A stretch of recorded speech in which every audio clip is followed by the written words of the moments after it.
Bonjour et bienvenue, c'est Philippe Mariot, artiste-auteur et chercheur en géométrie sacrée. Dans cette vidéo, je vais partager avec vous des informations au sujet des deux formes sacrées qui sont à l'origine de mes travaux sur la géométrie des crop circles. Grâce à ces informations, vous allez découvrir la relation qui existe entre les crop circles, les 5 éléments et les 3 niveaux de conscience qu'il est possible de vivre à l'heure actuelle. Cela vous permettra aussi d'accéder à une meilleure compréhension de la réalité de ce phénomène et de son incidence sur notre évolution actuelle. Comme vous le voyez, c'est tout un programme. Alors ne perdons pas de temps et commençons tout de suite. Ces deux formes sacrées sont le fruit de vie et une triple quadrature. L'une a longtemps été cachée par nos anciens en raison du potentiel qu'elle contient et l'autre n'a été découverte que récemment par un chercheur américain. À elles deux, elle forme un système d'information unique en son genre qui sert de base à la géométrie des crop circles que j'ai pu étudier jusqu'à présent. Le fruit de vie. Il s'appelle le fruit de vie parce qu'il est l'aboutissement d'un cycle ternaire qui commence par la semence de vie, se développe par la fleur de vie, pour s'accomplir par le fruit de vie. C'est à lui seul un super programme, car il contient une quantité considérable d'informations. Avec ses 13 cercles identiques, il est de nature essentiellement féminine. Pour faire apparaître sa dimension masculine, il suffit de relier le centre de chacun de ces cercles par une droite. Nous obtenons une figure dans laquelle les énergies masculines et féminines sont d'importance égale et qui s'appelle le cube de Métatron. C'est une figure sacrée car elle contient à elle seule la géométrie des 5 éléments qui nous composent, et qui servent également de trame à toute notre réalité jusque dans ses moindres détails. On comprend mieux d'ailleurs pourquoi elle a longtemps été cachée. La triple quadrature. Cette seconde figure a été découverte dans les années 80 par un chercheur américain du nom de Drunvalo Melchizedek. C'est une figure très particulière car elle est composée de 3 quadratures successives qui sont en relation avec les 3 niveaux de conscience qu'il est possible de vivre actuellement sur notre Terre. Ces 3 niveaux de conscience sont la conscience originelle, la conscience de la différenciation et la conscience unifiée. Le premier niveau de conscience est celui de la conscience originelle. C'est un niveau de conscience stable et harmonieux qui permet de vivre en harmonie avec la nature et avec ses cycles.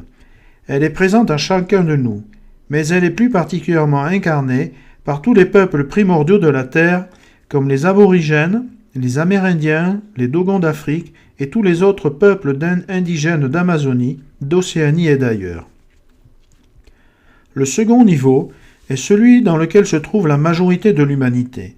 C'est un niveau de conscience instable et disharmonieux, qui permet de faire l'expérience de la différence, de la séparation et de l'ego. À ce stade, l'être humain est conditionné par une vision fragmentée et séparatiste de la vie. Le besoin de contrôler, de posséder et de dominer est essentiel pour combler le sentiment de manque intérieur et de séparation avec le divin. C'est un niveau dissonant et très destructeur, qui fait cependant partie du plan de l'évolution de la conscience humaine. C'est un niveau intermédiaire, qui permet de passer de la conscience originelle vers le 3e niveau de conscience, celui de la conscience unifiée ou christique. Le 3e niveau est un niveau de conscience stable et harmonieux, qui repose sur la compréhension et l'acceptation que toute chose fait partie d'un tout naturellement cohérent et unifié. À ce stade, l'individu est animé par une vision unitaire de la vie. Il se sent interconnecté et partie prenante du monde dans lequel il vit.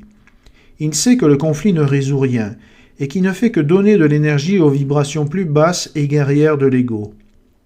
C'est un niveau de conscience dont la nature féminine est en mesure de transformer les vieilles énergies de l'ego en une vibration d'amour tout englobante et acceptante, libérée de toute peur et qui prend soin de la vie.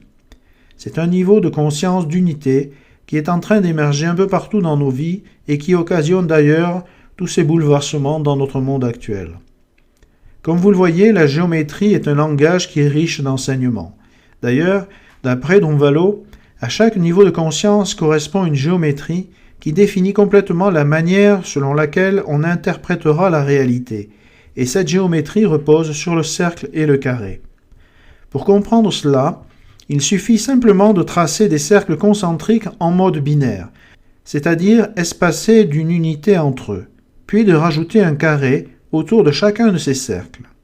Après, il nous reste à repérer les cercles et les carrés qui sont en quadrature. Je fais juste une parenthèse pour rappeler ce qu'est une quadrature et ce qu'elle a de si particulier. Il y a quadrature entre un cercle et un carré lorsque la circonférence du cercle est égale au périmètre du carré. Ces deux figures aux caractéristiques diamétralement opposées se trouvent alors en situation d'équilibre et dans une harmonique proche de la perfection. Et c'est à ce moment-là qu'elles génèrent un champ d'énergie propice à l'épanouissement de la conscience qui permet ainsi à l'être humain de devenir conscient de lui-même. Donc, pour en revenir à nos cercles et à nos carrés, nous trouvons une première quadrature au niveau du 4e carré et du 5e cercle. Entre ces deux figures, le degré d'harmonie est très proche de la perfection, puisque le périmètre du 4e carré est très proche de la circonférence du 5e cercle. Une seconde quadrature est également présente au niveau du 7e carré et du 9e cercle. Là aussi, le degré d'harmonie est très proche de la perfection, puisque le périmètre de ce 7e carré est proche de la circonférence du 9e cercle.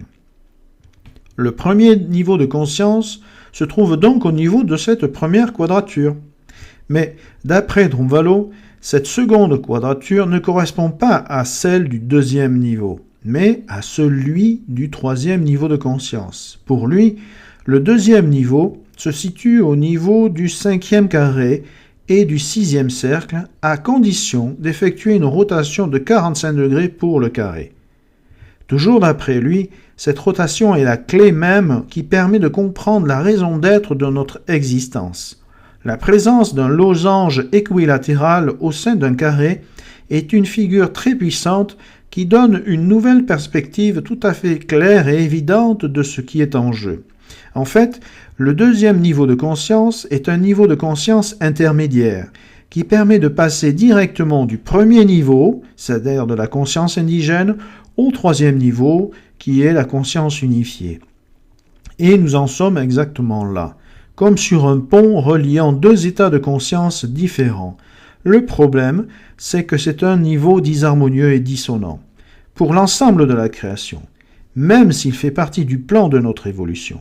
Si nous restons là trop longtemps, nous allons tout détruire sur notre passage, y compris nous-mêmes. Au contraire des deux autres niveaux qui, eux, sont stables et harmonieux, ce n'est pas du tout le cas du deuxième niveau, et il n'y a qu'à regarder autour de nous et dans le monde pour s'en rendre compte. Nous avons donc tout intérêt à faire au plus vite pour franchir cette étape qui est cruciale pour notre évolution. Et c'est ce que nous invitent d'ailleurs à faire les crop circles à travers leurs formes géométriques qui sont en lien étroit avec cette triple quadrature et le fruit de vie, comme vous le verrez dans une prochaine vidéo sur les cercles étalons. Dans cette vidéo, je partagerai avec vous une de mes découvertes qui vous permettra de mieux comprendre la raison d'être de ce phénomène ainsi que son message. Je vous remercie de votre attention et je vous donne rendez-vous dans la prochaine vidéo sur les cercles étalons. À très bientôt.